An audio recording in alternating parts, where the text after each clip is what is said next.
مراد رسول انتخاب رب العالمین حضرت عمر بن خطاب رضی اللہ تعالیٰ عنہ نے جیسے ہی اسلام لایا تو عرض گزار ہوئے، یا رسول اللہ صلی اللہ علیہ وسلم،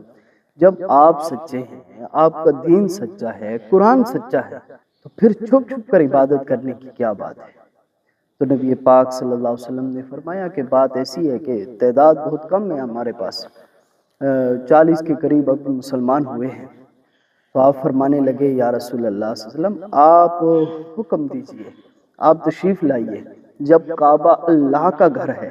نماز اللہ کی عبادت ہے اور آپ اللہ کے محبوب ہیں، تو آئیے مکہ شریف کے اندر، حدود کعبہ کے اندر آپ آئیے اور نماز پڑھائیے۔ اب عبادت جو ہے وہ سر عام ہونے لگی۔ صحابہ اکرام فرماتے ہیں کہ پھر حضرت عمر بن خطاب رضی اللہ تعالیٰ عنہ نے جیسے ہی اسلام لایا تو رسول پاک صلی اللہ علیہ وسلم سے جب یہ عرض کی گئی تو کعبہ شریف کے اندر ہم آ گئے، 20 لوگوں کی صفیں بڑھنے لگی، اور یہ انداز ہے حضرت عمر بن خطاب رضی اللہ تعالیٰ عنہ تمام لوگوں کے سامنے ٹھہرے تھے، اور پیچھے حضرت امیر حمزہ رضی اللہ تعالیٰ عنہ ٹھہرے تھے،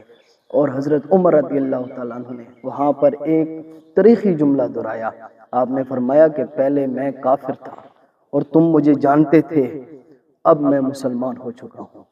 اور اب جس نے بھی اپنے بچے یتیم کروانے ہو وہ آ جائے۔ جیسے ہی حضرت عمر بن خطاب رضی اللہ تعالیٰ عنہ نے ایمان لایا، اس کے بعد عبادتیں جو ہیں وہ سر عام ہونے لگی، نمازیں جو ہیں وہ سر عام کعبہ شریف میں، اور تبلیغ کا جو آغاز تھا وہ سر عام ہونے لگا۔ کسی نے بہت خوب کہا، کعبے میں نماز آج ادا ہو کے رہے گی،